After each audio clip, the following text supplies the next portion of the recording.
Okay, once again, mayon na usab nga adlaw, mayong udto, mayong gabi ug kung nanihapon karon, anindot kayo daw kag sudan dira. So mayong gabi ug mayong pagpanihapon while katanaw kay ini nga video. Okay, so lain na usab nga topic ang ato ang pagahisigutan karon. Kining topic nga naas thumbnail imong nakita nga unsa gyud ay pasabot sa pagpakatao pag-usab.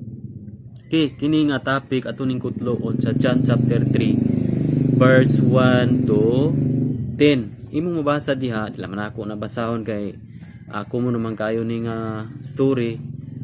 Ako lamang isilbi sa mari ang baong storya sa John chapter 3 verse 1 to 10. Dunay usa ka magtutudlo sa balao diha nga si Nicodemo.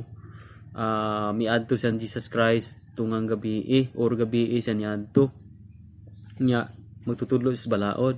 Ang pag-adto niya ni Jesus, ganahan daw siya maghisgot sa mga milagro nga gipanghimo ni Jesus. Kay matud pa niya wala daw makabuhat sa tanan nga gihimo ni Jesus gawas kun siya gipadala sa Dios. Apan gidrita siya og tubag ni Jesus nga lahi sa tapiko ni Nicodemo. Ang topic ni Nicodemo maghisgot ra og milagro. Apan ang punting ni Jesus is kini pagpakatao pag-usab niyo si Jesus. Gawas kung mataw sa pag-usab dili siya makasulod sa ginharian sa Dios. Unya si Nicodemo balik kalibog ana. Although manggialamon siya, malamon siya nga tao, pero grabe ang kalibog niya nga niyon siya sa maong nadungog niya. Unsaon daw pagpakatao pag-usab sa usa ka tawo nga tigulang na ubalik pa ba siya sa taguanggan siyang inahan o nga mulusot na pugbalik. Munay literal nga pagsabot ni Nicodemo. Pero atong taga kahulugan unsa gyuning pulong nga pagpakatao pag-usab. Kaning pagpakatao pag-usab usa kini ka espirituhanon nga kinahanglan ta mabag-o sulod sa atuang huna-huna o kasing-kasing. Kay di ba unsa man gid ani nga storya kani nga bersikulo nga gidala ni Jesus Christ masabtan nimo aduna day duha ka klases pagkatawo. Una, kana bitang natawo ka, ikaw ako natawo ta sa atong pisikal nga ginikanan. Natay mama, natay papa, diha ta nila gaagi o nga usa sa mga makita nimo nga kung natawo ta sa atuang amahan o inahan mangliwat yun ta. Doon na gyoy similarities sa atuang tsura, sa atuang pamanit, sa atuang height. Nagapangliwat kita sa atuang physical nga ginikanan. Gani, doon na gani mga managtiayon karon nga manag-away sila, mo'y nabulagan nila. Tungod kay, doon ay bana nga dili siya moangkon nga ihaning anak. Kay lahi ra kuno gitsuran niya. In short, nang liwat kita, doon natay similarity sa ato ang ginikanan. Munay gitawag og unang pagkatao. Kana nga klases pagkatao, physical nga pagkatao. Natawo ta ning kalibutan nga adunay tawhanon pod nga amahan og inahan. Physical na nga pagkatao. Apan adunay ikaduhang klases pagkatao ug kaning gitawag og espirituhanon o spiritual birth. Espirituhanong pagkatao.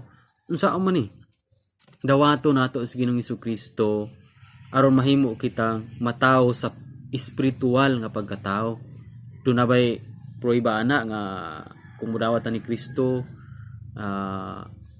mahimo tang matawo sa espirituhanon? Yes, in John chapter 1 verse 12 nagaingon dito katong midawat kaniya og misalig kaniya gihatagan niya katungod nga mahimong anak sa Dios.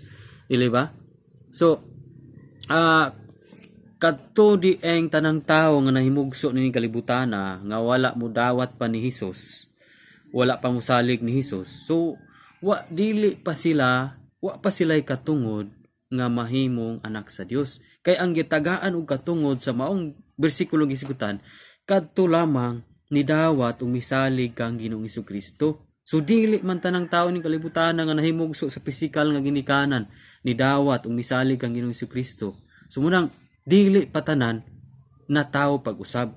Mataw ta pag-usab kung gidawat nato si Ginoong Hesukristo ug misalig ta niya sulod sa ato ang kasing-kasing, diha magsugod ang bag-ong binuhat sulod sa atong kinabuhi. Di ba gisigutan diha 2 Corinthians 5:17 nga katong nahiusa kang Kristo bag-o na siyang binuhat, ang daan milabay na ug ang bag-o miabot na.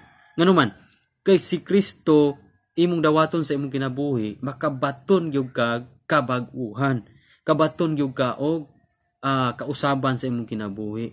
Lahi ra gyud kaayo ang tawo nga nahimugso ning kalibutan nga wala makadawat ni Kristo, wala mosalig ni Kristo. Bisag kung saon yag pangarasti nga magbag-o siya this coming 2023, 2022, New Year's resolution niya is magbag-o siya. Pero pagka February, March, April, namalik nagyapos kara ang kinabuhi.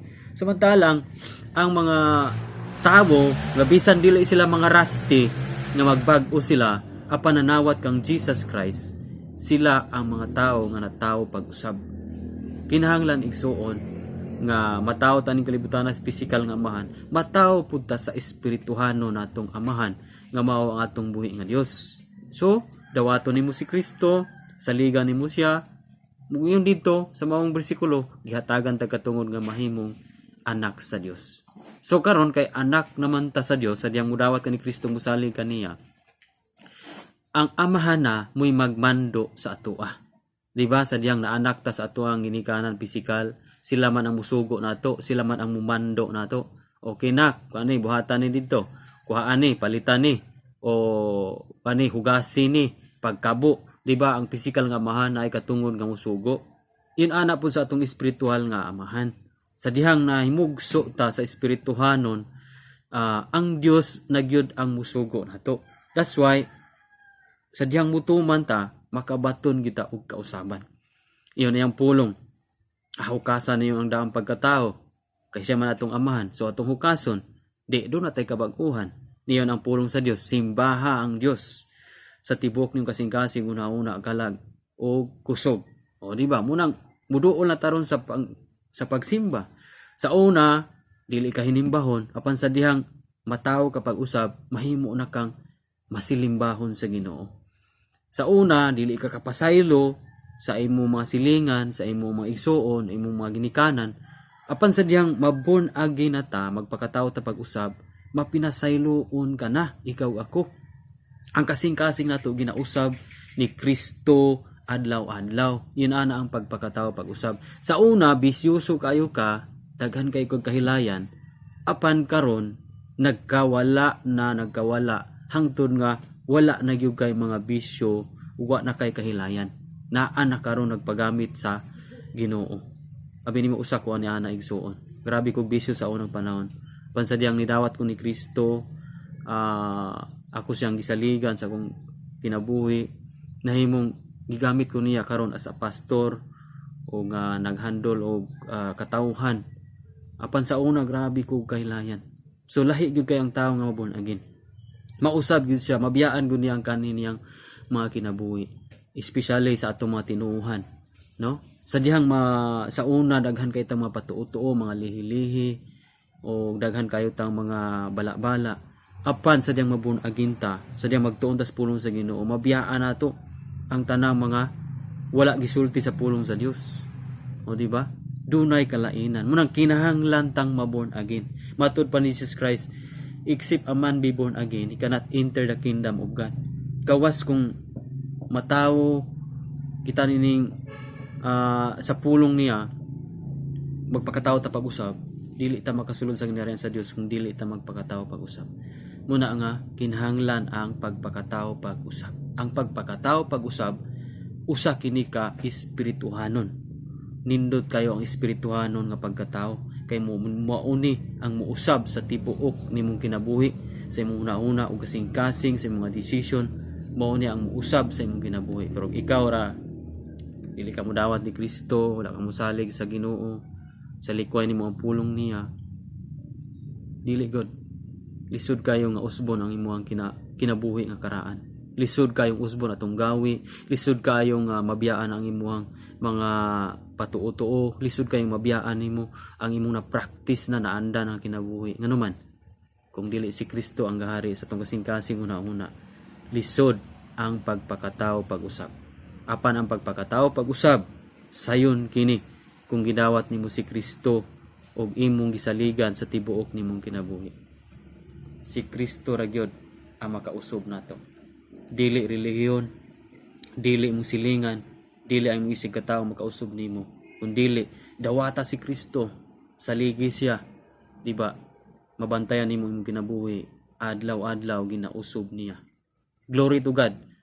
Ang Dios mapasinunggan kay siya ang gamhanan nga makausob sa kinabuhi sa tao. Ang dili kayang bag-ohon nimo og nako, kayang bag-ohon sa Dios. Ang dili kaya nimong usbon nga kinaiya, kayang usbon sa Dios. Ang tanan nga milagro posible nga mahitabo sa ato ang buhi nga Dios. God bless.